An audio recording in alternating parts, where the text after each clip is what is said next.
Aos 55 anos, eu estava prestes a me casar pela segunda vez e recomeçar minha vida. 2 horas antes do casamento, decidi fazer uma surpresa romântica para o meu noivo. Então, me escondi no closet da suíte nupcial. Percebi que alguém estava entrando no quarto com meu noivo. Quando reconheci a voz, meu coração disparou. Mas antes de continuarmos, certifique-se de estar inscrito no Eldelo Stories e escreva nos comentários de onde você está assistindo a este vídeo. Adoramos saber o alcance das nossas histórias. Meu nome é Sara. Tenho 55 anos e pensei que finalmente havia encontrado a paz que procurava. Após 15 anos de viuvez, criando meu filho sozinha e dedicando cada minuto da minha vida à empresa que construí do zero, eu estava prestes a me casar novamente. Richard era tudo o que eu sempre sonhei, gentil, atencioso e bem-sucedido. Ele apareceu na minha vida quando eu menos esperava, em um evento beneficente patrocinado pela minha empresa em um hotel de luxo no centro de Chicago. Foi amor à primeira vista, ou pelo menos foi o que eu acreditei. Naquela manhã de sábado, faltavam apenas 3 horas para a cerimônia. Eu estava no salão de beleza que haviam preparado especialmente para mim, no hotel 5 estrelas onde o casamento aconteceria. Meu vestido estava pendurado ali, um elegante modelo champanhe que escolhi com tanto cuidado. Nada de branco, nada de véus extravagantes. Aos 55 anos, eu queria algo sofisticado e discreto que refletisse quem eu realmente era. A maquiadora trabalhava no meu rosto enquanto eu me olhava no espelho e via uma mulher diferente daquela que eu era aos 30 anos, no meu primeiro casamento. Meu rosto tinha linhas de expressão, marcas de alguém que viveu, sofreu e superou. Meu cabelo, que antes era totalmente castanho, agora tinha fios grisalhos que eu insistia em manter. Eu não tinha vergonha da minha idade. Pelo contrário, cada ano vivido era uma conquista. Meu filho Henry estava lá embaixo recepcionando os convidados junto com Richard. Henry tinha 32 anos e sempre foi o centro da minha vida. Após perder meu primeiro marido em um acidente de carro, dediquei-me completamente a criar meu filho e a administrar meu negócio. A empresa de importação que fundei cresceu além das minhas expectativas. Hoje, somos líderes de mercado, com contratos milionários e uma sólida reputação. Quando apresentei Richard a Henry há 6 meses, fiquei feliz com a reação do meu filho. Ele abraçou Richard carinhosamente e disse que só queria me ver feliz. Ele disse que eu merecia recomeçar, que eu havia passado muito tempo sozinha. Essas palavras me encheram de alegria. Ver meu filho apoiando meu novo relacionamento pareceu a bênção final que eu precisava para seguir em frente. Richard era 10 anos mais novo do que eu. Ele tinha 45 anos e trabalhava como consultor financeiro. Ele conhecia muita gente e tinha contatos importantes. Ele me ajudou a expandir os negócios, me apresentou a investidores e abriu portas que eu nem sabia que existiam. Ele era carismático, sempre bem vestido, com aquele sorriso que iluminava qualquer ambiente. Meu coração, que eu pensava ter esquecido como amar romanticamente, voltou a bater mais forte quando a maquiadora aplicou o toque final de blues. Uma ideia me surgiu de repente. Eu queria surpreender o Richard. Queria vê-lo entrar na suíte nupcial, observar sua expressão antes de me revelar. Seria um momento íntimo, especial só para nós. Peguei meu celular e enviei uma mensagem para minha assistente, pedindo o cartão-chave extra da suíte onde passaríamos nossa primeira noite como marido e mulher. Ela respondeu prontamente, dizendo que deixaria o cartão na recepção. Sorri para o meu reflexo no espelho. Aos 55 anos, eu ainda podia ser espontânea e romântica. A vida não tinha acabado só porque eu tinha rugas e cabelos grisalhos. Eu estava viva, apaixonada e prestes a começar um novo capítulo. Quando a maquiagem ficou pronta, dei alguns minutos de folga para a equipe, dizendo que precisava de um momento sozinha para me recompor. Assim que eles saíram, peguei minha bolsa e saí discretamente pela porta lateral do salão. O corredor do hotel estava silencioso. A maioria dos funcionários estava ocupada preparando o salão de baile no térreo. Peguei o elevador até o 10º andar, onde ficava a suíte presidencial que Richard e eu usaríamos. Meu coração batia forte, não de nervosismo, mas de pura alegria. Eu me sentia como um adolescente pregando uma peça. Passei pela recepção do andar, peguei o cartão que minha assistente havia deixado e caminhei pelo corredor silencioso até a porta da suíte 105. Encostei o cartão no sensor e a porta abriu com um clique suave. O quarto era impecável. A cama king size estava coberta com lençóis brancos imaculados, pétalas de rosas vermelhas espalhadas artisticamente e champanhe gelado em um balde de prata. Tudo estava perfeito, exatamente como eu havia planejado. Procurei com o olhar o lugar ideal para me esconder. Meu vestido era volumoso demais para caber debaixo da cama. O banheiro seria muito óbvio. Meus olhos pararam no grande armário embutido perto da janela. Era espaçoso, com portas de correr que deixavam uma pequena fresta quando não estavam completamente fechadas.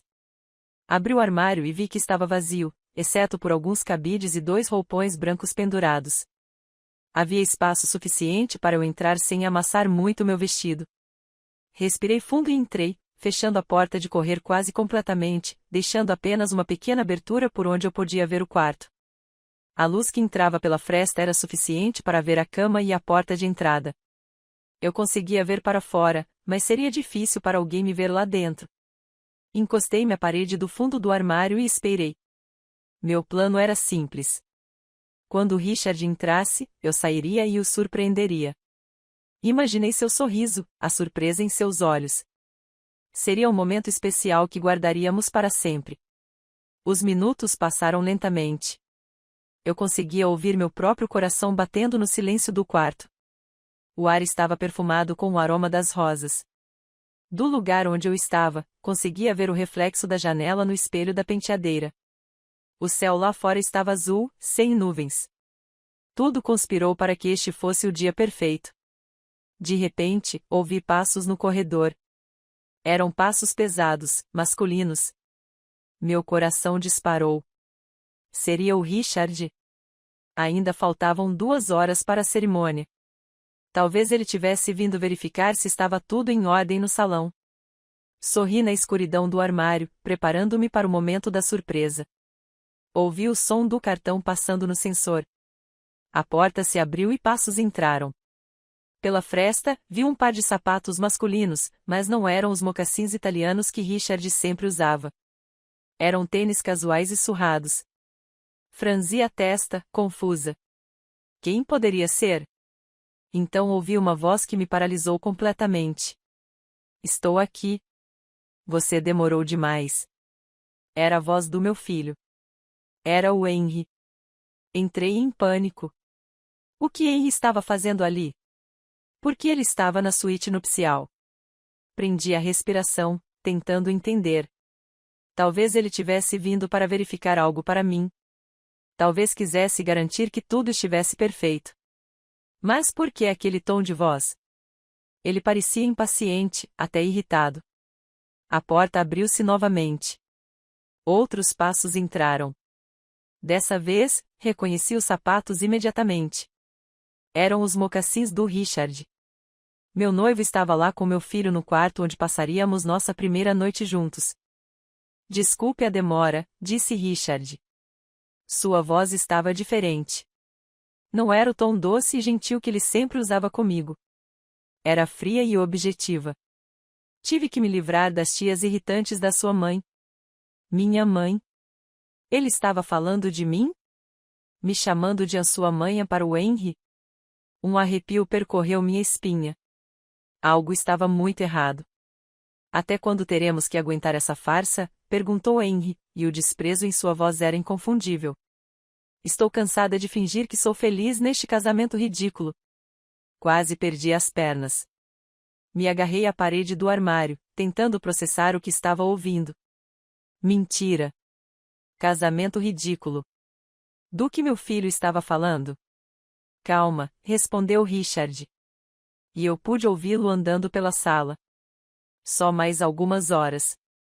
Depois da cerimônia, depois que ela assinar os documentos relativos aos bens em comum, a parte mais difícil terá terminado. Meu sangue gelou nas veias. Bens conjuntos, propriedade comum. Tínhamos concordado em dividir os bens. Eu insisti nisso. Richard concordou, dizendo que seu amor por mim não tinha nada a ver com dinheiro. Os documentos preparados pelo meu advogado especificavam claramente a separação de bens. Tem certeza de que ela vai assinar sem ler? Perguntou Henry. Sua voz agora soava ansiosa. Minha mãe é inteligente. Ela sempre lê tudo antes de assinar. Richard deu uma risada. Era uma risada baixa e cruel que eu nunca tinha ouvido dele. Sua missão era criar o ambiente emocional perfeito. E você fez isso muito bem.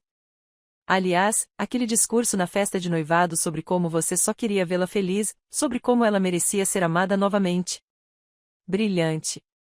Ela ficou tão comovida que nem questionou quando sugeri a troca de advogados. Minha mente voltou 3 semanas no tempo. Richard havia sugerido que usássemos seu advogado para preparar os documentos do casamento, dizendo que o homem era especialista em direito de família e agilizaria todo o processo. Eu, confiante e apaixonada, concordei. Jamais imaginei. E depois? Perguntou Henry. Depois que ela assinar? O silêncio que se seguiu foi ensurdecedor. Eu conseguia ouvir meu próprio coração batendo forte contra as minhas costelas. Cada segundo parecia uma eternidade. Depois, disse Richard lentamente, vamos para a viagem de lua de mel. Aquele cruzeiro no Caribe que ela tanto queria. Água por todo lado.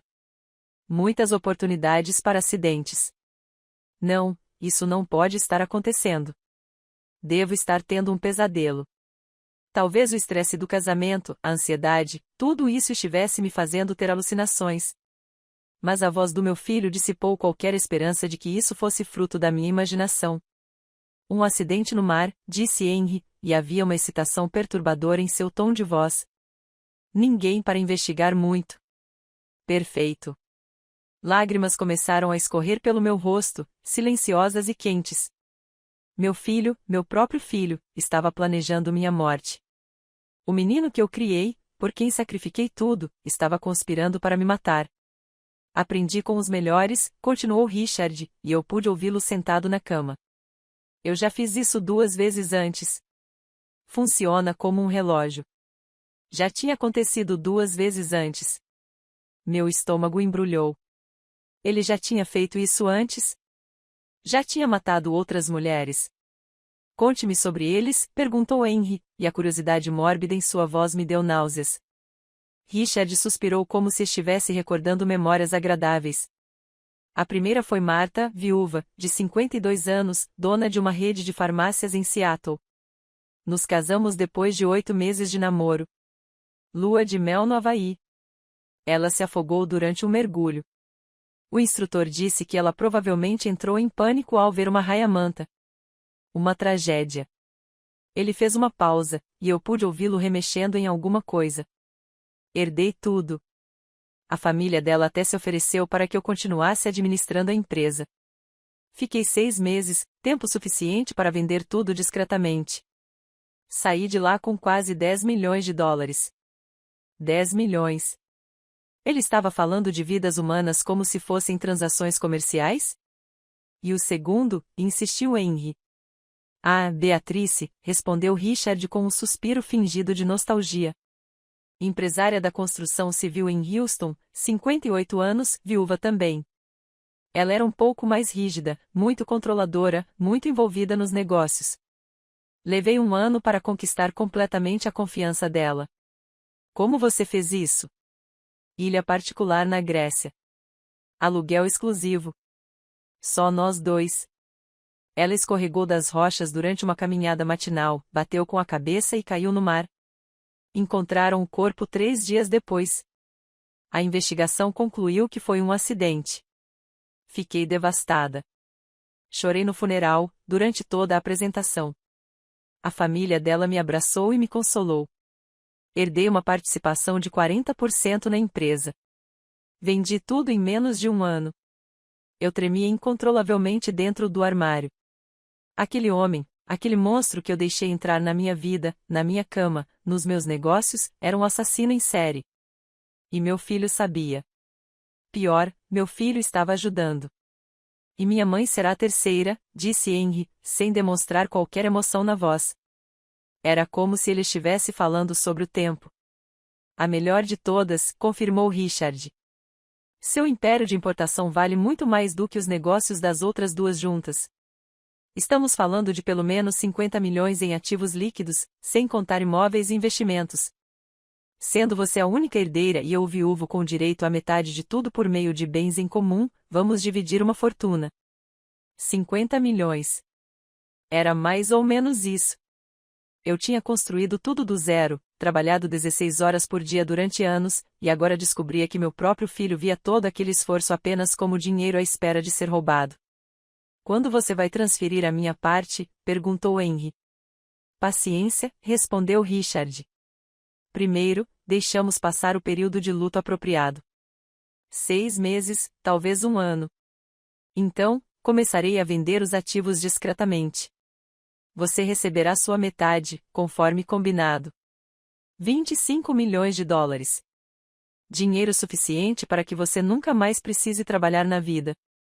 Eu mereço isso, disse Henry, amargamente. Passei a vida inteira sendo o filho perfeito. Estudei o que ela queria.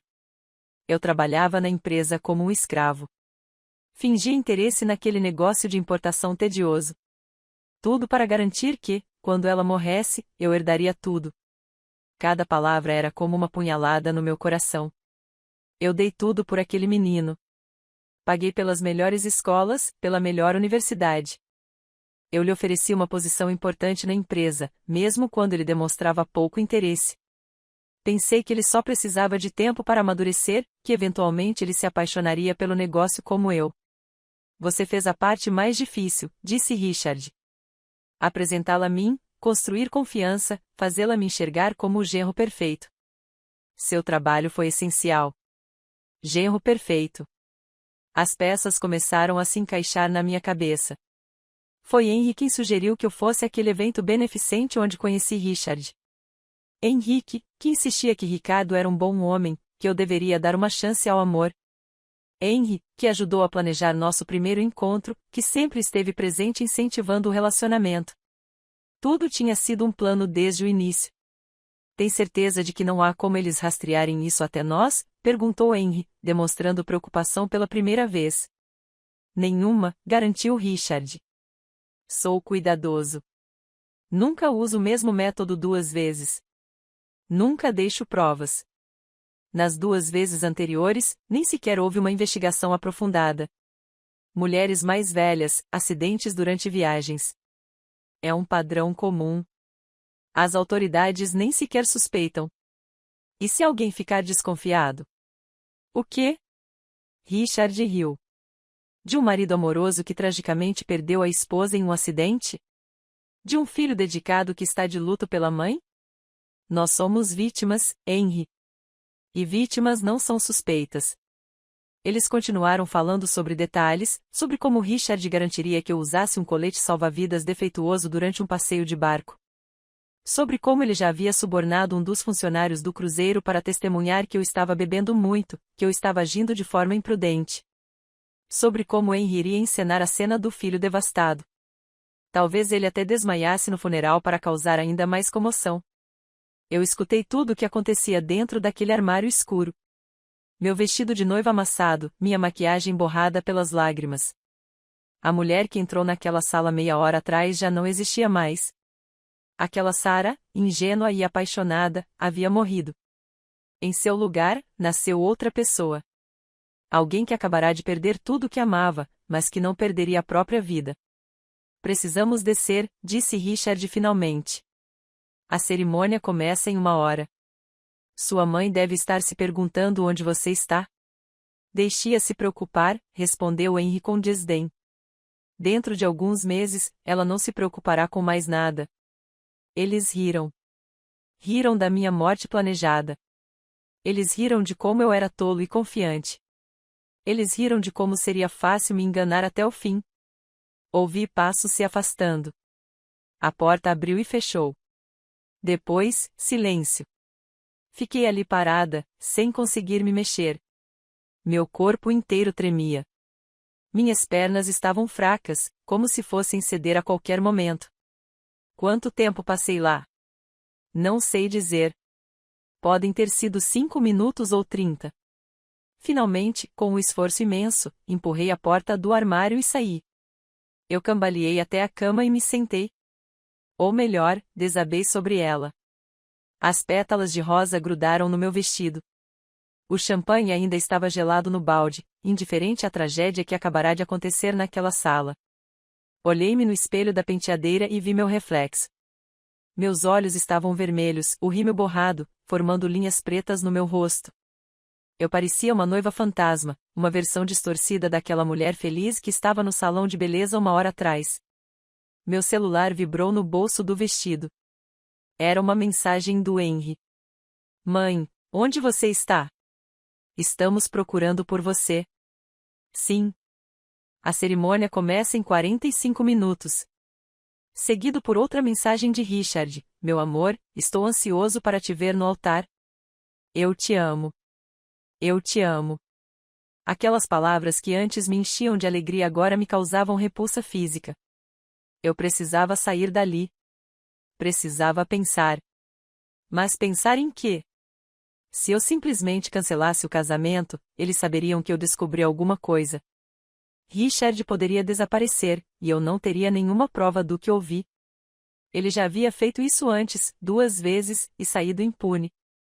Era experiente e cauteloso. E Henry, meu filho. Como eu provaria que meu próprio filho estava tentando me matar? Quem acreditaria em mim? Nem eu mesma estava conseguindo acreditar. Peguei meu celular e, com as mãos trêmulas, abri o aplicativo de gravação de voz. Olhei para o relógio, 42 minutos. Tudo havia sido gravado. Cada palavra, cada detalhe do plano assassino. Estava tudo ali, naquele pequeno arquivo de áudio. Mas será que seria suficiente? Será que seria admissível em tribunal? E mesmo que fosse, o que aconteceria? Meu filho iria para a prisão. O menino que carreguei nos braços, a quem ensinei a andar, a quem consolei em todos os meus pesadelos. Mesmo depois de tudo que ouvi, a parte de mim que era mãe sentiu uma dor lancinante só de pensar nisso. Levantei-me da cama com dificuldade. Precisava agir, e precisava agir rápido. Fui ao banheiro e olhei para o meu reflexo novamente. E desta vez, sob a luz forte dos espelhos, peguei uma toalha e limpei cuidadosamente o rímel que escorreu. Recriei a maquiagem da melhor forma possível com os produtos que tinha na bolsa. Minha mente estava funcionando a toda velocidade. Eu tinha 40 minutos. Tenho 40 minutos para decidir se destruo minha própria vida expondo meu filho ou se simplesmente fujo e deixo tudo para trás. 40 minutos para escolher entre justiça e maternidade. Mas aí me lembrei das outras mulheres, Marta e Beatrice. Eles tinham família? Filhos que choravam por eles? Pais idosos que foram privados da oportunidade de se despedir de suas filhas? E quantas outras mulheres seriam as próximas vítimas se eu não fizesse nada? Richard transformou isso em um negócio. Ele era meticuloso, paciente e eficiente. E agora ele tinha um parceiro em Henry, alguém que poderia continuar o trabalho, aperfeiçoar o método e encontrar novas vítimas. Não, eu não podia deixar isso acontecer. Mas eu também não podia simplesmente ir à polícia naquele momento. Era minha palavra contra a deles. E eu sabia o quão convincente Richard era. Não tinha sido ele quem me conquistou completamente em 6 meses, quem ganhou a confiança da minha família, dos meus amigos, dos meus parceiros? Eu precisava de um plano e precisava executá-lo agora. Peguei meu celular e enviei uma mensagem para minha advogada particular, Claire. Claire era uma mulher em quem eu confiava há anos. Emergência absoluta. Preciso de você no hotel agora. Suíte 105. Não conte a ninguém. É uma questão de vida ou morte. Ela respondeu em segundos: já estou a caminho. Chego em 15 minutos. Então enviei outra mensagem, desta vez para Mark, meu chefe de segurança pessoal, um ex-policial que trabalhou comigo por uma década. Preciso de você na suíte presidencial. Urgente. Venha sozinho e discretamente. Enquanto esperava, fui até o laptop que estava na mesa do quarto. Era o meu computador portátil pessoal, que eu tinha pedido para eles deixarem lá para eu trabalhar durante a lua de mel. Conectei meu celular e transferi o arquivo de áudio para o computador, fazendo 3 backups em diferentes serviços de nuvem. Então criei um novo documento e comecei a digitar.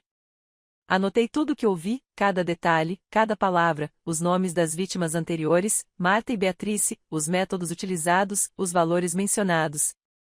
Redigi uma declaração juramentada, datada e assinada digitalmente. 15 minutos depois, bateram discretamente na porta. Era Claire. Ela entrou rapidamente, fechando a porta atrás de si. Seus olhos se arregalaram quando me viu. Sarah, o que aconteceu? Você está bem? Fiz um sinal para ela se sentar e coloquei os fones de ouvido nela. Escute isso. Tudo. Reproduzi o áudio. Percebi que a expressão dela mudou enquanto ouvia. Da confusão ao choque, do choque ao horror, do horror à fúria contida. Quando terminou, ela estava pálida. Meu Deus, sussurrou. Seu filho e Richard. Sarah. Precisamos chamar a polícia agora. Ainda não, respondi. Minha voz estava surpreendentemente calma. Preciso que você faça algo primeiro.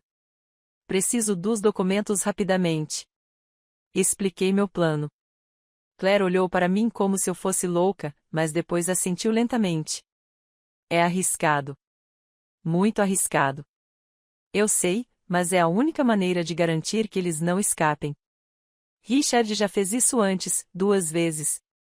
Ele é cuidadoso.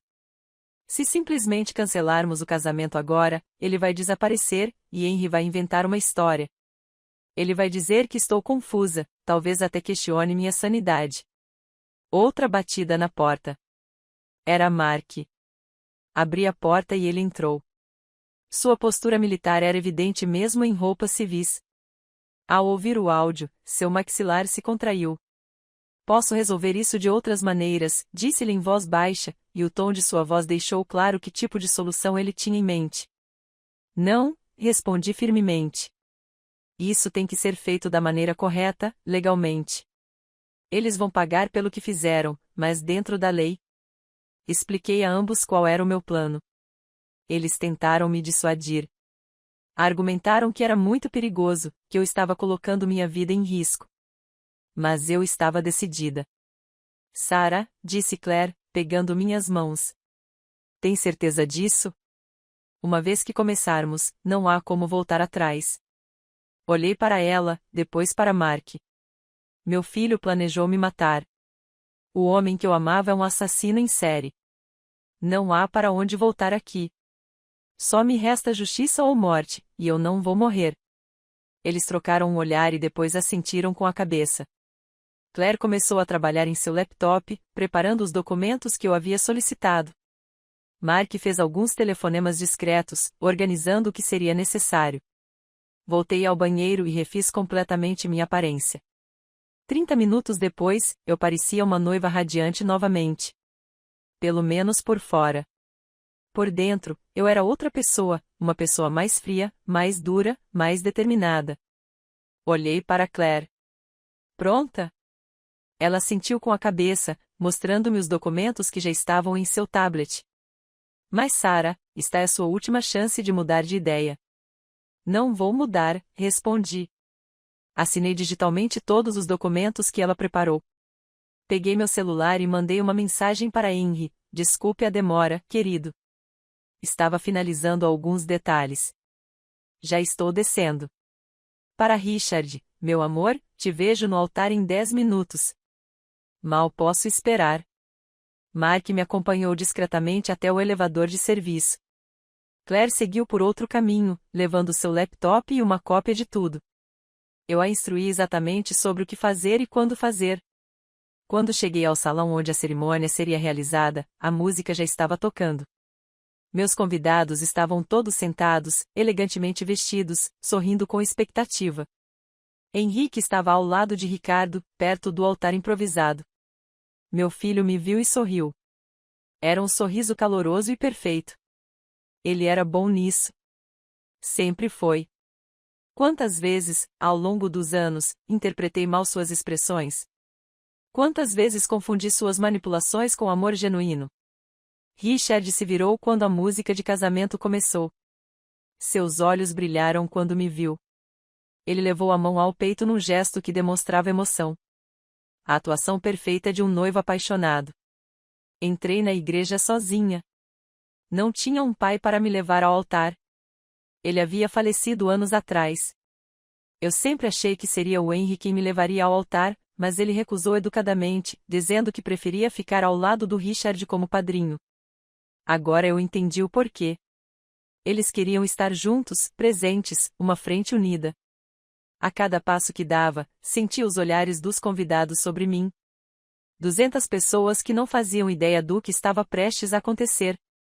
200 testemunhas do que eu estava planejando. Cheguei ao altar. Richard estendeu a mão para mim. Eu a apertei. Sua mão era quente, firme. A mão de um assassino. Você está linda, ele sussurrou. Obrigada, respondi com um sorriso. O oficiante, um juiz de paz sugerido por Richard, deu início à cerimônia. Ele falou sobre amor, compromisso, parceria. Cada palavra soava como uma piada cruel. Olhei para Henry ao lado de Richard. Meu filho me observava com uma expressão que agora reconhecia. Não era amor. Era cálculo. Ele estava avaliando se eu suspeitava de algo, se havia algum sinal de que eu sabia. Eu sorri para ele, um sorriso de mãe orgulhosa.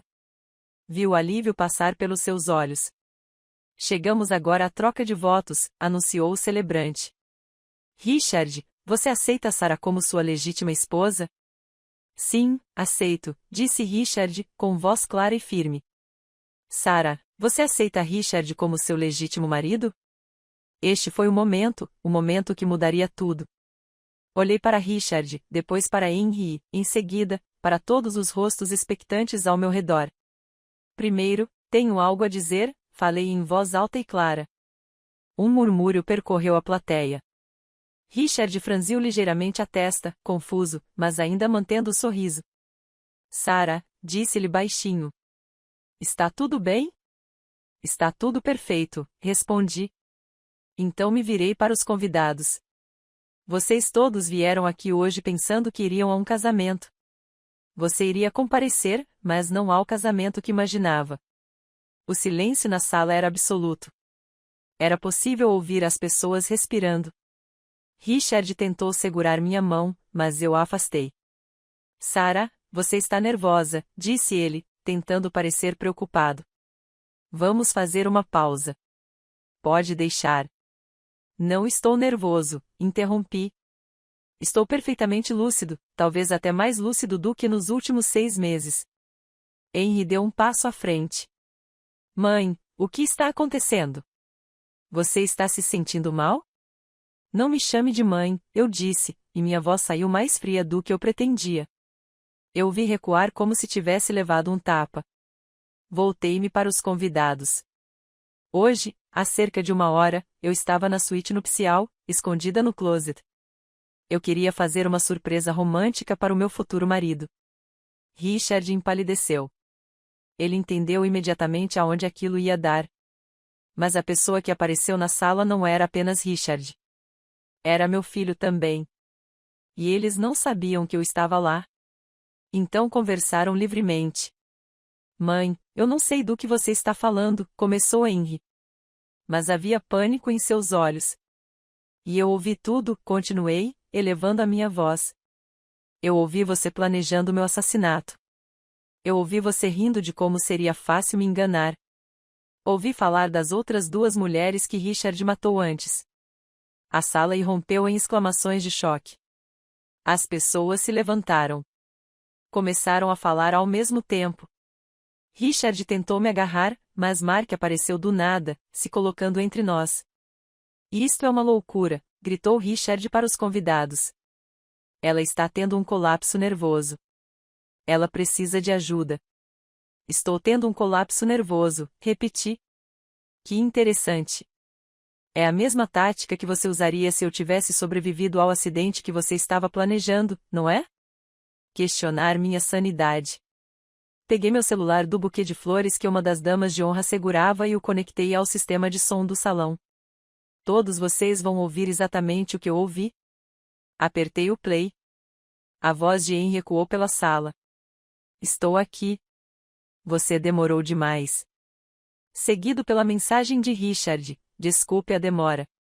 Tive que me livrar das tias irritantes da sua mãe.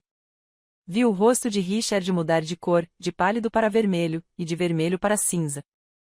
Henry tentou fugir, mas Mark o segurou pelo braço. O áudio continuou tocando. Cada palavra, cada detalhe do plano. Os convidados ouviram em absoluto choque. Algumas mulheres começaram a chorar. Os homens cerraram os punhos. Quando o áudio mencionou as vítimas anteriores, Marta e Beatrice, vi duas mulheres na plateia se levantarem abruptamente. Eu não os conhecia. Devem ser hóspedes de Richard. Marta era minha irmã, gritou uma delas, com lágrimas escorrendo pelo rosto. Ela morreu há 3 anos. Disseram que foi um acidente. A outra mulher estava tremendo. Beatrice era minha sócia. Ela se casou com um homem chamado Robert Andrews, mas aquele homem, ela apontou para meu noivo, é a cara dele, só que com barba e cabelo diferente. Richard tentou sair, mas Mark e outros 3 guardas que eu havia instruído discretamente antes já estavam bloqueando as saídas. Você não entende, gritou Richard. Essa gravação é falsa. Foi manipulada. Sarah está obcecada. Ela é obcecada. Eu ri sem humor. Você tem razão em uma coisa. Eu era obcecada. Obcecada com a ideia de ter encontrado o amor novamente. Obcecada em confiar no meu próprio filho. Olhei para Henry. Ele havia desabado em uma cadeira, com o rosto entre as mãos. Uma parte de mim, a parte que ainda era mãe, queria correr até ele, abraçá-lo e perguntar por quê. Mas a parte que o ouvirá rir da minha morte planejada permaneceu firme. Henry, falei em voz alta. Olhe para mim. Ele ergueu o rosto. Havia lágrimas ali, mas eu não conseguia dizer se eram genuínas ou apenas mais uma farsa. Por quê? Perguntei. Você é meu filho. Eu te dei tudo. Por quê?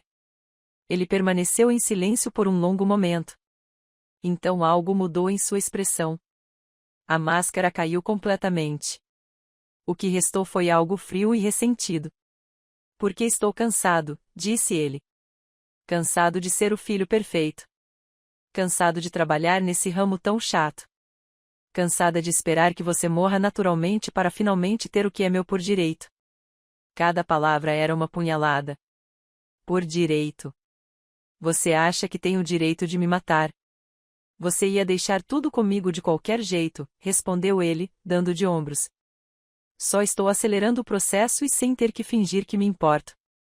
As pessoas ao nosso redor suspiraram. Minha melhor amiga, sentada na primeira fila, começou a soluçar alto. Nesse instante, as portas do salão se abriram.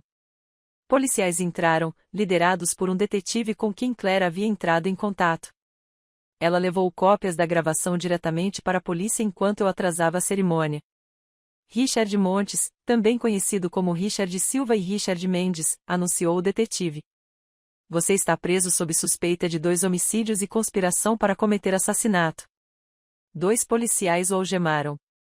Richard tentou resistir, gritando que tudo era um mal-entendido, que eu estava louco, que ele era inocente, mas as algemas já estavam em seus pulsos.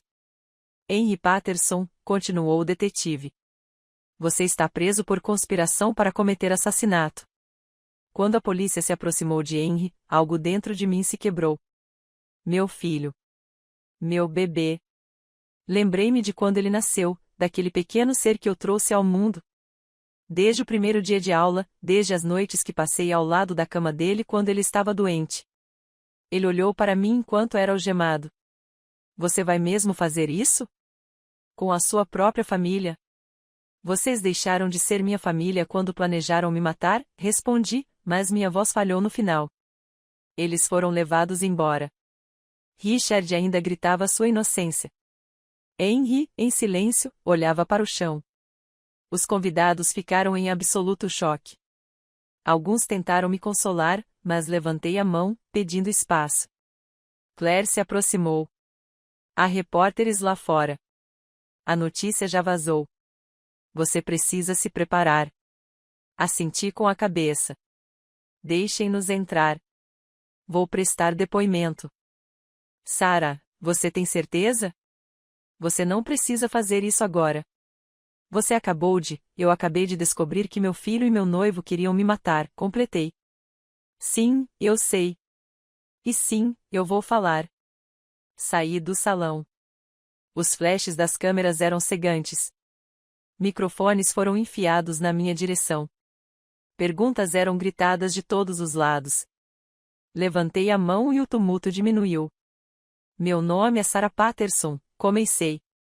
Hoje deveria ser o dia mais feliz da minha vida. Em vez disso, descobri que as duas pessoas em quem eu mais confiava planejavam me assassinar por dinheiro. Fiz uma pausa, deixando aquilo assimilar. Mas eu não vou ser uma vítima. Não vou ser apenas mais um nome em uma lista de mulheres que foram manipuladas e assassinadas. Vou usar todos os recursos que tenho, todos os meus contatos, cada centavo para garantir que a justiça seja feita. Um repórter gritou: Senhora Patterson, o que a senhora acha do seu filho? Respirei fundo. Estou devastada. Como mãe, estou completamente devastada. Mas como mulher, como ser humano, estou furiosa. E a fúria vai superar a dor, pelo menos o tempo suficiente para fazer o que precisa ser feito. Outro repórter: Você vai processar? Vou fazer mais do que processar, interrompi. Vou garantir que todas as vítimas de Richard sejam reconhecidas. Marta e Beatrice não serão esquecidas como simples acidentes, e usarei minha história como um alerta. As mulheres, especialmente as mais velhas, são vistas como alvos fáceis. Bem, eu não sou fácil e não vou deixar que outras pessoas sejam tratadas dessa forma. Os dias que se seguiram foram uma correria. A história espalhou-se como fogo em palha pelos meios de comunicação nacionais. Noiva de 55 anos revela plano de assassinato no altar foi manchete em todos os jornais. Programas de TV me procuravam. Podcasts de crimes reais queriam entrevistas. Jornalistas acampavam na porta da minha casa no subúrbio. Concedi algumas entrevistas cuidadosamente selecionadas. Cada vez que contava a história, ficava mais fácil. Não a dor, mas a narrativa. Eu estava transformando meu trauma em algo útil, em uma mensagem. A investigação policial avançou rapidamente. Com a gravação que forneci e o depoimento das famílias de Marta e Beatrice, eles conseguiram um mandado de busca completo para a casa de Richard. O que encontraram lá foi aterrador. Havia um computador com arquivos detalhados não de 2, mas de 5 mulheres. Marta e Beatrice eram as que ele havia mencionado, mas havia outras 3 em cidades diferentes, todas mortas em acidentes nos últimos 10 anos. Cada um deles deixou Richard como beneficiário de grandes apólices de seguro de vida ou herdeiro de propriedades. Havia também uma pasta sobre mim. Ela continha tudo: meus horários, meus trajetos habituais, detalhes sobre minha saúde, meus medicamentos, minhas preferências. Ele havia estudado cada aspecto da minha vida com a meticulosidade de um predador estudando sua presa. E o mais perturbador é que havia anotações sobre outras mulheres, potenciais vítimas futuras. Todas viúvas bem-sucedidas, todas na faixa etária de 50 a 60 anos, todas com patrimônio significativo. O promotor me ligou. Eles tinham provas suficientes para acusar Richard de 5 homicídios, não apenas de 2. Com a minha gravação e o depoimento que eu daria, eles teriam um caso sólido. Mas havia um problema. Henry, explicou tecnicamente a promotora, uma mulher rigorosa chamada Susan. Seu filho pode alegar que foi coagido, que tinha medo de Richard, que só estava cooperando para salvar a própria vida. Mas a gravação? Protestei. Ele estava claramente participando voluntariamente. Ele estava entusiasmado com isso. Eu sei, e vamos usar isso. Mas um bom advogado de defesa pode criar uma dúvida razoável. Ele é jovem. Ele pode dizer que foi manipulado por um homem mais velho e experiente. A ideia de que Henry escaparia da punição completa me enfureceu. O que você precisa de mim? Seu depoimento será crucial, mas, Sarah, preciso que você esteja preparada. A defesa tentará destruí-lo no banco das testemunhas. Eles questionarão sua sanidade mental e suas motivações.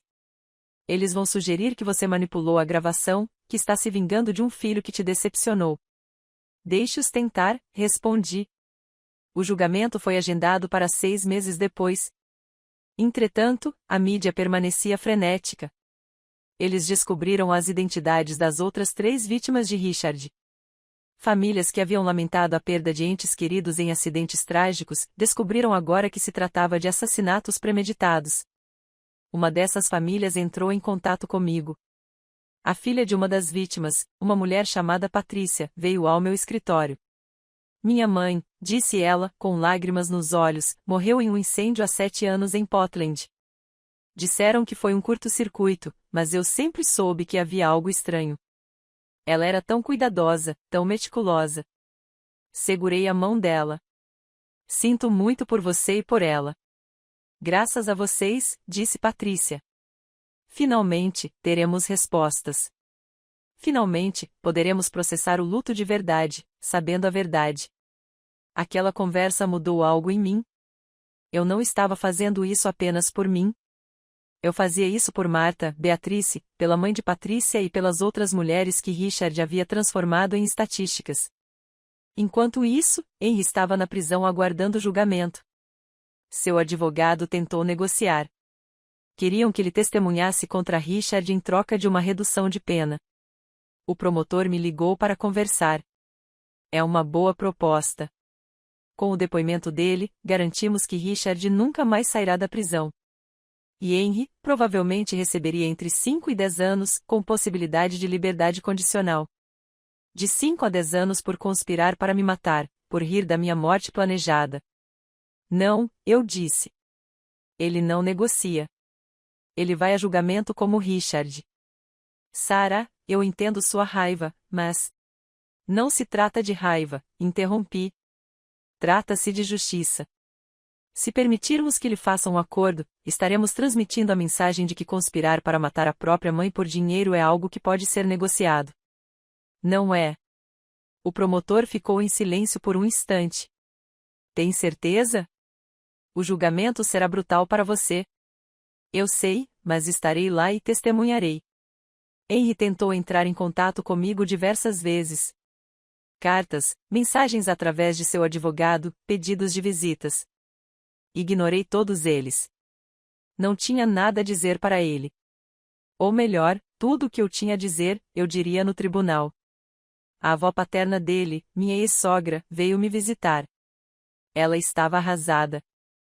Sarah, ela gritou. Ele é meu neto. Meu único neto. Por favor, você não pode. Ele planejou me matar, eu disse gentilmente, mas com firmeza. E riu disso. Se você ouviu a gravação? Eu ouvi, admitiu ela, enxugando as lágrimas. A polícia me mostrou, mas ele é um menino. Ele foi influenciado. Ele tem 32 anos. Não é mais um menino, e ninguém o influenciou a desejar minha morte. Isso partiu dele. Ela saiu chorando. Senti pena dela. Ela era inocente em tudo isso, apenas uma avó que amava seu neto. Mas eu não podia deixar que isso mudasse minha decisão. Os meses passaram lentamente. Mergulhei no trabalho, usando a empresa como uma distração.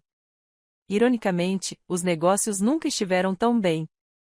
A publicidade, embora trágica, colocou meu nome em evidência. Surgiram novos contratos. Investidores entraram em contato. Usei parte dos lucros para criar uma fundação, Duches for Har, dedicada a ajudar famílias de mulheres que morreram em circunstâncias suspeitas a obter investigações adequadas. Contratei investigadores particulares. Advogados ofereceram recursos para aqueles que não podiam pagar. Marta, Beatrice e as outras 3 vítimas de Richard foram as primeiras beneficiárias. Suas histórias foram contadas, suas mortes reinvestigadas adequadamente, suas memórias honradas. Finalmente, chegou o dia do julgamento. O tribunal estava lotado. A imprensa de todo o país estava presente. As famílias das vítimas estavam reunidas em solidariedade. Meus amigos e funcionários me apoiando. E ali, na frente, separados por guardas, estavam Ricardo e Henrique. Richard parecia diferente, de alguma forma menor. A confiança que sempre demonstrava havia desaparecido. Seus ombros estavam curvados, seu rosto pálido. Henry olhou para mim quando entrei. Tentou sorrir. Aquele sorriso que ele sempre usava quando queria algo de mim. Desviei o olhar. O juiz entrou e o julgamento começou. O promotor apresentou o caso de forma metódica. A gravação foi reproduzida para o júri. Vi suas expressões mudarem de neutras para chocadas, e de chocadas para enojadas. Então chamaram a primeira testemunha, e eu levantei-me e caminhei até o banco das testemunhas. Coloquei a mão sobre a Bíblia e jurei dizer a verdade. Toda a verdade. Nada além da verdade. O promotor começou com perguntas básicas. Meu nome, idade, profissão. Como conheci o Richard? Quanto tempo namoramos? Respondi a tudo com calma e clareza. Então chegamos ao dia do quase casamento. Pode nos contar com suas próprias palavras o que aconteceu naquele dia? Respirei fundo. Eu estava feliz. Estava prestes a me casar com um homem que eu amava, ou pelo menos pensava que amava. Decidi fazer-lhe uma surpresa romântica. Queria esconder-me no quarto da noiva e surpreendê-lo quando entrasse. E o que aconteceu enquanto você estava escondido? Ouvi passos. Pensei que fosse Richard, mas reconheci a voz do meu filho Henry. Fiquei surpreso. Não entendi o que ele estaria fazendo lá. Então Richard também entrou. E eles sabiam que você estava lá? Não. Eu estava escondida no armário. Eles pensaram que estavam sozinhos. Sobre o que eles conversaram? Fechei os olhos por um instante, deixando as palavras retornarem. Henry perguntou por quanto tempo mais eles teriam que aguentar aquela farsa. Richard disse que faltavam apenas algumas horas para eu assinar os papéis do casamento. Que documentos?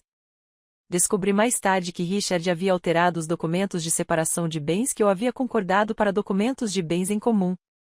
Ele planejou que eu assinasse sem ler durante a cerimônia, pois estava emocionado. O promotor assentiu com a cabeça. E depois? Então eles começaram a falar sobre me matar. Minha voz falhou um pouco. Sobre um acidente durante a lua de mel. Richard mencionou que já havia feito isso antes com outras mulheres, Marta e Beatrice. Como você se sentiu ao ouvir isso? Era como se meu mundo estivesse desmoronando, admiti. O homem que eu amava estava planejando me matar. E pior, muito pior, era que meu filho estava ajudando. Meu próprio filho, que eu criei e a quem eu amei, participava ativamente do plano. As lágrimas começaram a rolar, mas eu não as enxuguei. Deixei que o júri visse minha dor. E o que Henry disse durante essa conversa? Ele disse que estava cansado de fingir ser o filho perfeito, que queria o dinheiro que seria dele de qualquer maneira. Ele perguntou quando receberia sua parte dos 50 milhões. Ouvi murmúrios no tribunal. O juiz bateu o martelo, pedindo silêncio. 50 milhões se refere ao meu patrimônio líquido, o valor aproximado de tudo que construí durante minha vida. Eles estavam dividindo meu dinheiro antes mesmo de me matarem. O promotor me fez repetir partes específicas da conversa. Cada palavra que eu disse foi confirmada pela gravação que eles tinham como prova. Então chegou a hora da defesa me interrogar. O advogado de Richard se levantou. Era um homem de meia-idade. Terno caro, expressão condescendente. Senhora Patterson, começou ele. A senhora não acha conveniente demais que tenha gravado toda essa conversa? Eu não planejava gravar, respondi. Meu celular estava no bolso do vestido com o aplicativo de gravação aberto porque eu havia usado para gravar algumas mensagens para Richard mais cedo. Continuou gravando sem que eu percebesse. Ah, que sorte, disse-lhe sarcasticamente. E você, uma empresária experiente, quer que acreditemos que não percebeu que estava sendo gravada. Eu estava escondida num armário, ouvindo meu filho e meu noivo planejarem me matar, respondi firmemente. Eu não estava exatamente preocupada com meu celular. Ou talvez, sugeriu ele, você estivesse armando tudo isso. Talvez estivesse com raiva porque seu filho não aprovava aquele casamento. Talvez quisesse vingança. Meu filho pareceu aprovar o casamento completamente, respondi. E por que eu inventaria que meu próprio filho quer me matar? Dinheiro, disse ele simplesmente. Com seu filho na prisão, você mantém o controle total sobre seus bens. Ninguém para dividir, ninguém para questionar suas decisões. Eu ri. Foi uma risada curta e amarga. Meu filho já teria herdado tudo quando eu morresse de causas naturais. Ele não precisava me matar para isso. Não ganhei nada com essa situação, exceto a perda do filho que eu amava. O advogado tentou outras abordagens, sugerindo que eu era mentalmente instável, que a gravação poderia ter sido editada, que talvez eu tivesse interpretado mal uma conversa inofensiva. Mas o promotor apresentou objeções todas as vezes, e o juiz acatou a decisão. A gravação era nítida demais. Sua autenticidade foi verificada por especialistas. Em seguida, foi a vez do advogado de Henry. Ele era mais jovem e parecia menos cínico. Sua abordagem foi diferente.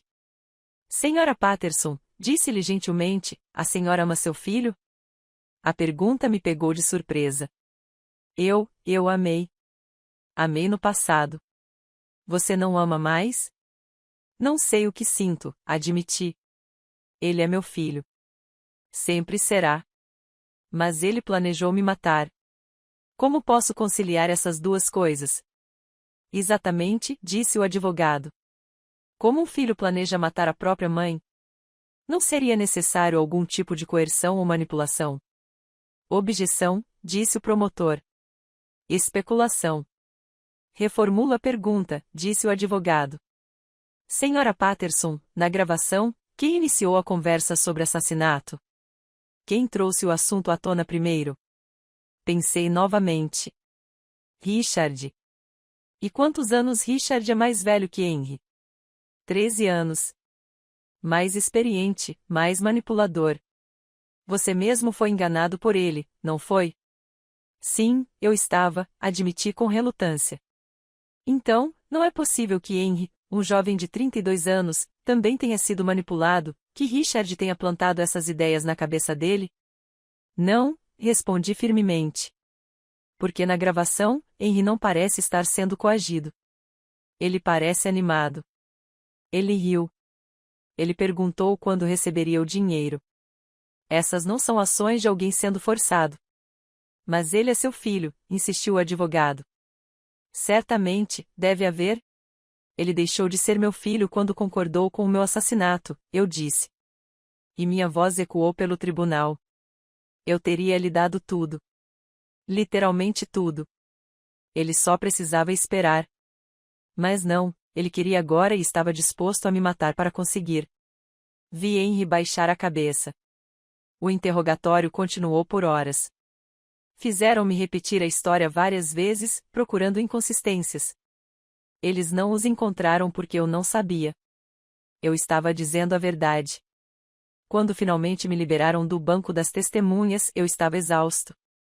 Mas havia mais testemunhas. As famílias de Marta e Beatrice testemunharam sobre as circunstâncias suspeitas das mortes. Especialistas falaram sobre os métodos utilizados e sobre como os acidentes foram cuidadosamente planejados. E então a acusação trouxe sua testemunha surpresa. Era uma mulher que eu nunca tinha visto. Ela tinha cerca de 50 anos, era bonita e bem vestida. Quando ela foi chamada ao banco das testemunhas, Richard empalideceu. Por favor, diga seu nome para o tribunal, pediu o promotor. Meu nome é Danielle Fields, disse a mulher. E eu seria a próxima vítima de Richard. O tribunal entrou em polvorosa. O juiz teve que bater o martelo várias vezes para restabelecer a ordem. Danielle contou sua história. Como ela conheceu Richard em um clube de golfe 6 meses antes de ele me conhecer. Como ele era charmoso, atencioso, perfeito. Como ele a pediu em casamento, e ela aceitou. Mas aí, disse ela, encontrei alguns documentos na casa dele sobre outras mulheres e comecei a suspeitar. O que você fez? Contratei um investigador particular.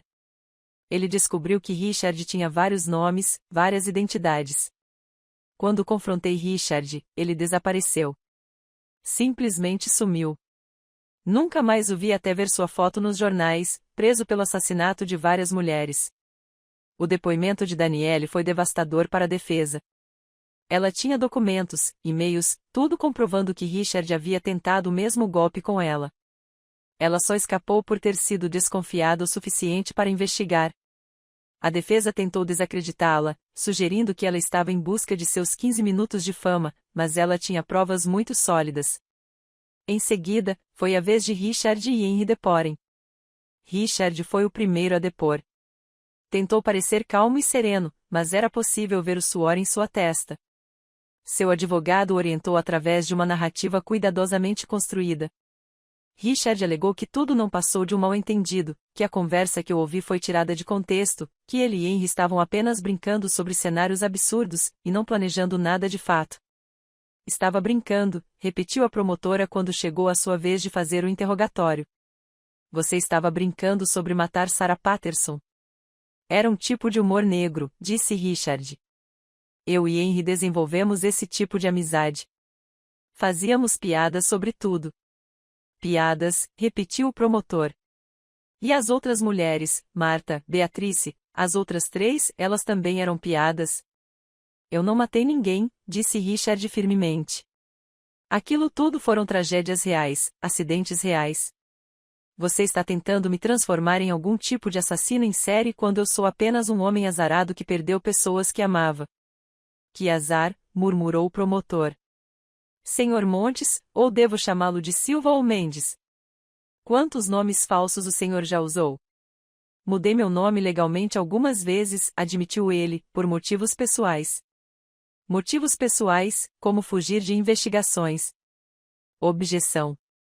Sustentado. Reformule, disse o promotor. Ela mudou de tática. Senhor, na gravação, o senhor mencionou quantias específicas. 50 milhões. O senhor mencionou a divisão dos bens de Sarah. Como o senhor explica isso se era apenas uma brincadeira? Estávamos especulando hipoteticamente sobre o que teria acontecido se algo acontecesse com Sarah. Que conveniente. E você sempre fica especulando sobre a morte de suas noivas? As perguntas continuaram, incisivas, implacáveis. Richard tentou manter sua versão dos fatos, mas o promotor o desmantelou peça por peça.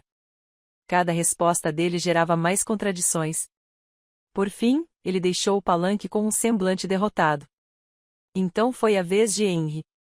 Meu filho caminhou lentamente até o palanque. Ele parecia muito mais jovem do que seus 32 anos, quase frágil.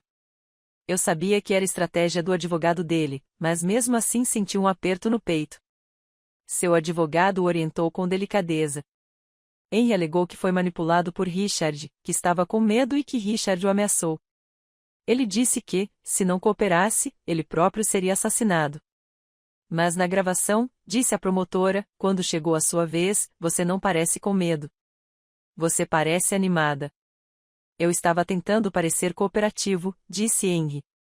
Para que Richard não suspeitasse que eu pudesse denunciá-lo. Então você planeja denunciá-lo? Sim, eventualmente. Mas você nem sequer avisou sua mãe sobre o perigo. Eu estava com medo, repetiu Henry. Richard é perigoso. Mas não é perigoso o suficiente para te impedir de perguntar quando você receberá seus 25 milhões. Certo. Henry piscou. Eu só estava entrando no jogo dele.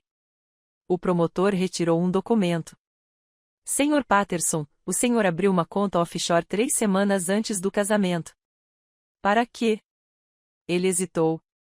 Investimentos. Investimentos. Não seria melhor receber o dinheiro que você esperava ganhar com a morte de sua mãe? Não, eu nunca planejei receber o dinheiro. Mas você mesmo disse na gravação que merecia aquele dinheiro, que passou a vida sendo o filho perfeito.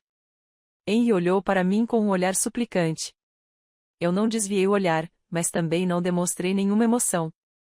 Você ama sua mãe? Perguntou o promotor de repente. A pergunta o pegou de surpresa. Sim, eu amo. Uma forma curiosa de demonstrar amor. Planejando um assassinato. Eu não planejei nada. Foi tudo ideia do Richard. Mas você concordou. Você riu. Você perguntou sobre a sua parte do dinheiro. Por que você estava com medo? Medo, repetiu o promotor. Senhor Patterson, quantas vezes o senhor poderia ter denunciado Richard? Quantas oportunidades você teve para avisar sua mãe? Silêncio. Você tinha um número de telefone da polícia. Você tinha acesso à sua mãe a qualquer momento. Você poderia ter enviado uma mensagem anônima, feito uma ligação, qualquer coisa.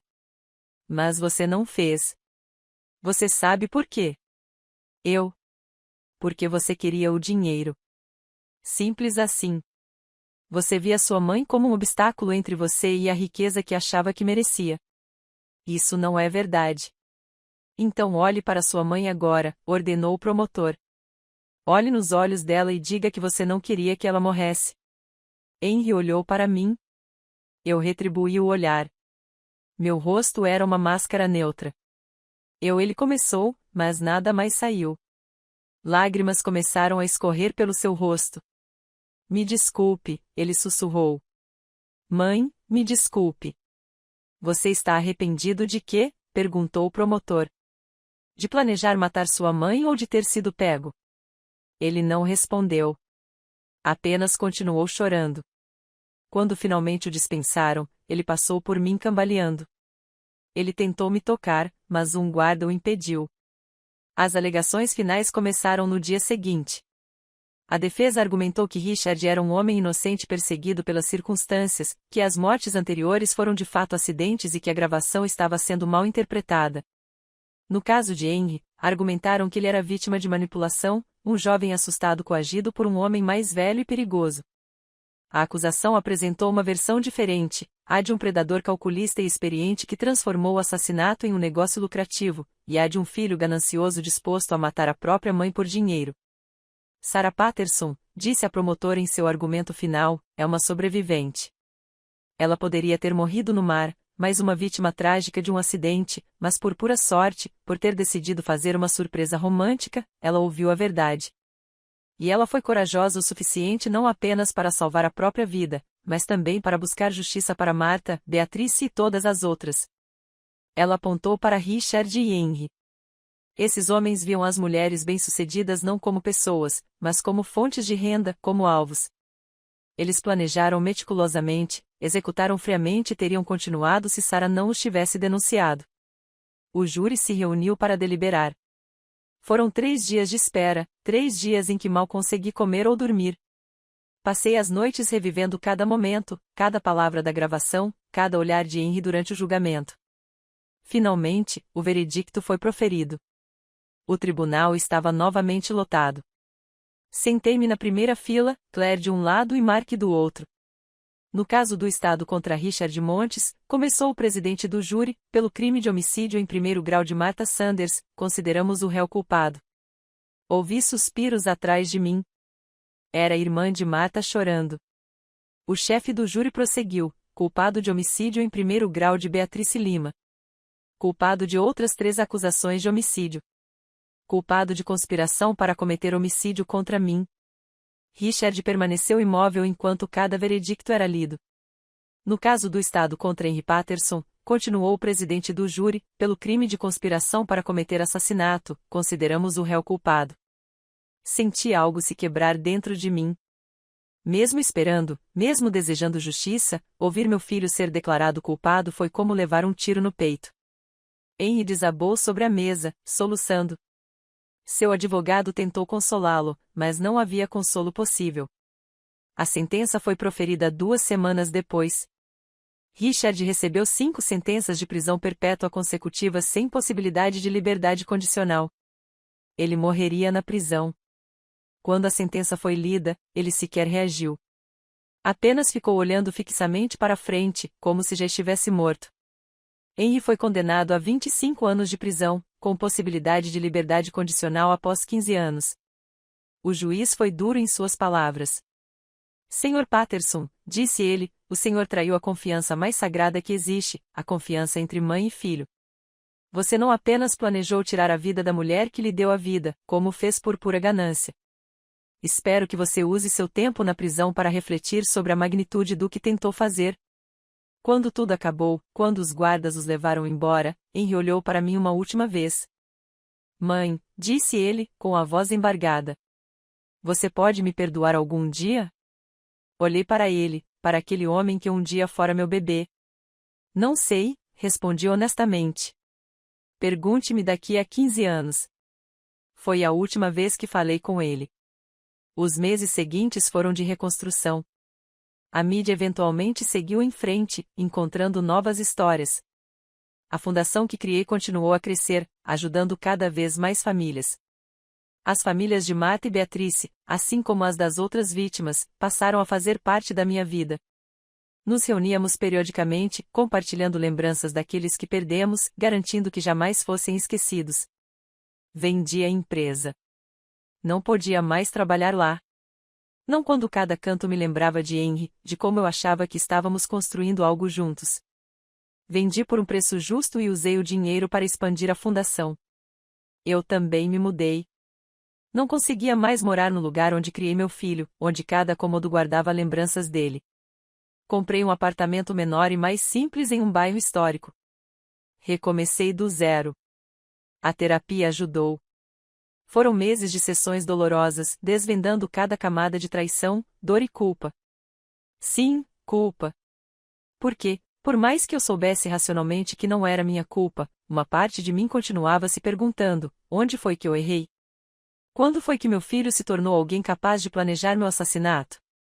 Você não errou, repetiu minha terapeuta. Algumas pessoas simplesmente fazem escolhas ruins, escolhas cruéis, e isso não reflete você como mãe. Mas levou tempo para aceitar isso. 1 ano após o julgamento, recebi uma carta.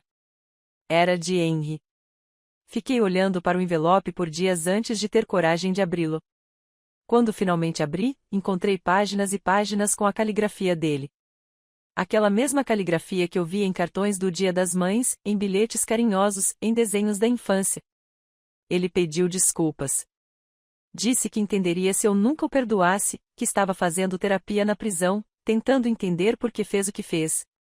Aquela ganância, ressentimento e inveja haviam envenenado seu coração pouco a pouco, ano após ano. Eu vi você trabalhando tanto, escreveu ele, construindo esse império. E comecei a sentir como se fosse meu por direito, como se você me devesse isso. Eu tinha me esquecido de que você não me devia nada. Que tudo o que você fez foi por amor, não por obrigação. Ele falou sobre Richard, sobre como foi seduzido pela ideia de enriquecimento rápido, como Richard alimentou seu ressentimento, validou sua ganância e a transformou em um plano concreto. Mas não posso culpar apenas ele, escreveu. Fui eu quem escolheu ouvir. Fui eu quem concordou. Fui eu quem riu da sua morte. E vou carregar isso pelo resto da minha vida. Ele terminou dizendo que não esperava uma resposta, que não esperava perdão, que só queria que eu soubesse que estava tentando ser uma pessoa melhor. Guardei a carta. Não respondi. Eu ainda não estava pronto. Passaram-se 2 anos, depois 3. Fiz terapia, viajei, conheci novas pessoas. Aprendi a confiar novamente, aos poucos. Fiz novos amigos, cultivei novos hobbies. Descobri quem Sarah era sem ser a mãe de Henry, sem ser a CEO de uma empresa. E aprendi algo importante. Eu era forte, mais forte do que jamais imaginei. Eu havia sobrevivido à traição suprema. Permaneci escondida em um armário, ouvindo meu filho planejar meu assassinato. E não só sobrevivi, como lutei. Eu havia desmascarado 2 criminosos, feito justiça a vítimas esquecidas e transformado minha tragédia em algo que ajudou outras pessoas. Aos 58 anos, eu já não era aquela mulher ingênua que se escondia no armário na esperança de surpreender o noivo. Eu era alguém que conhecia o lado mais sombrio da humanidade e escolhi não me tornar cínico. Alguém que foi traída pela própria família e escolheu continuar amando, só que com mais cuidado. No meu aniversário de 59 anos, fiz algo que não fazia há 3 anos. Fui visitar Henry. Ele havia mudado. Estava mais magro, aparentava mais idade do que seus 35 anos. Mas havia algo diferente em seus olhos, algo que poderia ser um remorso genuíno. Estávamos sentados separados por um vidro, com os telefones nos ouvidos. Olá, mãe, disse ele, e sua voz era.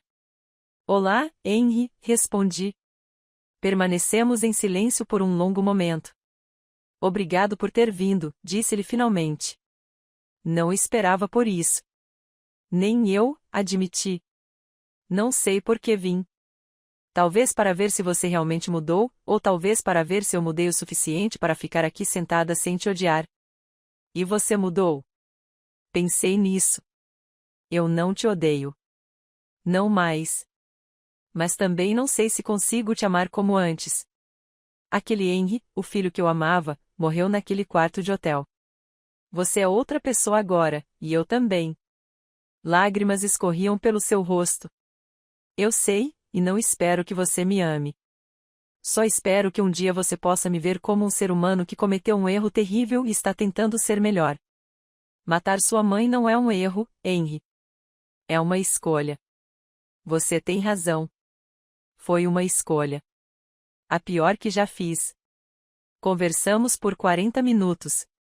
Não foi uma reconciliação. Não houve perdão. Eram apenas dois estranhos que outrora foram mãe e filho, tentando encontrar algum tipo de paz. Quando me levantei para ir embora, ele perguntou: Você vai voltar? Não sei, respondi honestamente. Talvez algum dia. Mas não espere. Não coloque sua redenção em minhas mãos. Essa é a sua jornada. Saí da prisão e dirigi para casa enquanto o sol se punha. E percebi algo. Eu estava em paz. Não uma paz completa. Não uma paz sem cicatrizes, mas paz mesmo assim. Hoje, aos 60 anos, olho para trás e vejo minha vida em 3 partes, antes daquele dia no quarto de hotel, durante aqueles meses terríveis de investigação e julgamento, e depois a reconstrução. A Fundação Justice for Her ajudou mais de 50 famílias a obterem investigações adequadas sobre mortes suspeitas. 3 casos resultaram em prisões. 20 famílias finalmente conseguiram enterrar seus entes queridos sabendo a verdade. Escrevi um livro sobre a minha experiência. Todo o dinheiro arrecadado foi para a fundação. Dou palestras sobre sinais de alerta em relacionamentos, sobre como os predadores escolhem suas vítimas e sobre a importância de confiar nos seus instintos. E sim, eventualmente aprendi a confiar novamente. Conheci pessoas boas. Fiz novas amizades. Cheguei a sair em alguns encontros casuais. Nada sério. Talvez nunca seja. Mas tudo bem, porque aprendi que não preciso de outra pessoa para me completar. Estou completo sozinho, forte sozinho, vivo, muito vivo, sozinho. Às vezes, à noite, ainda penso naquele momento no armário, nas vozes de Richard e Henry planejando minha morte. E eu agradeço. Agradeço por ter decidido fazer aquela surpresa boba. Agradeço por ter ouvido a verdade, por mais dolorosa que tenha sido, porque a verdade me salvou. A verdade me libertou e me deu a chance de recomeçar. Aos 60 anos, estou recomeçando. E desta vez, estou fazendo direito. Agora, se você gostou desta história, clique em inscrever-se e conte-me nos comentários qual parte te deixou sem palavras. Ah, e não se esqueça de se tornar membro para ter acesso a vídeos exclusivos que não publico aqui. Estarei te esperando lá.